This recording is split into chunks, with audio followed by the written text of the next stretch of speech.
Yoshlar kuni doirasida So'x tumani madaniyat markazida 3 avlod uchrashuvi mavzusida tantanali tadbir bo'lib o'tdi. Unda tuman hokimi Said Bahrom Said Musayev, huquq-tartibot va huquqni muhofaza qiluvchi organlar rahbarlari, nuroniylar hamda yoshlar ishtirok etdi. Samimiy muloqot va qo'y-qo'shiqlar bilan ko'tarinki ruhda tashkil etilgan tadbirda 3 avlod vakillari, yoshlar, o'rta avlod va nuroniylar bir davrada jam bo'ldi. Bu esa avlodlar o'rtasidagi ma'naviy bog'liqlikni yanada mustahkamlashga xizmat qildi. Tadbirda so'z olgan tuman hokimi Yoshlar kunining birinchi sanasi So'x hayotidagi tarixiy kun bilan bir vaqtga to'g'ri kelganida ramziy ma'no borligini ta'kidladi. Ma'lumki, 26 fevral kuni So'x tumani qayta tashkil etilganiga 36 yil to'ldi. 1990-yilning 26 fevralida So'x tumani Rishton tumani tasarrufidan chiqarilib, alohida ma'muriy hudud sifatida qayta tashkil etilgan edi. Qayd etilganidek, yangi O'zbekistonni barpo etish jarayonida So'x tumani ham yangi taraqqiyot bosqichiga qadam qo'ymoqda. Hududda amalga oshirilayotgan islohot va yangilanishlar avvalo yoshlar hayotida o'z aksini topayotgani alohida ta'kidlandi.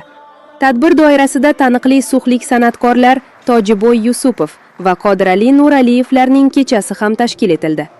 Joriy yilda ikki san'atkorning san'at yo'liga 50 yil to'lgani munosabati bilan ularning ijodiy faoliyati e'tirof etildi.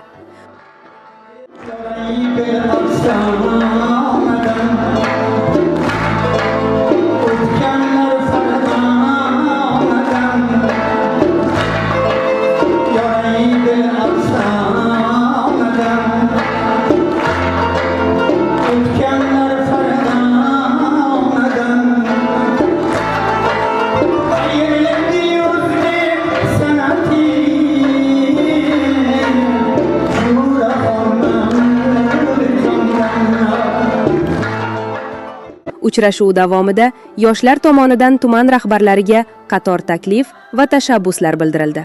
Qayd etilganidek, bundan buyon har payshanba kuni yoshlarning dolzarb muammolarini hal etish va ularni yangi tashabbuslarga safarbar etish kuni sifatida tashkil etiladi. Payshanba kuni yoshlar kuni deb e'lon qilindi. Shu bois bugun mana barcha ta'lim muassasalarida o'quv muassasalarida yoshlar kuni tantanali juda ham ko'tarinki kayfiyatlarda bo'lib o'tmoqda. Aynan bizning Ro'g'on mahallamizda ham rahbarlar bilan yoshlar uchrashuv bo'ldi. Hozir mana tuman madaniyat markazida 3 avlod uchrashuvi bo'lib o'tmoqda.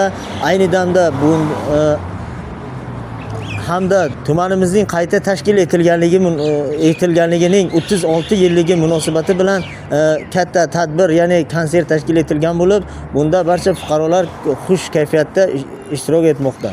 3 avlod uchrashuvi tadbiri avlodlar o'rtasidagi hamjihatlik, o'zaro hurmat va hamkorlikni yanada mustahkamlashga xizmat qildi.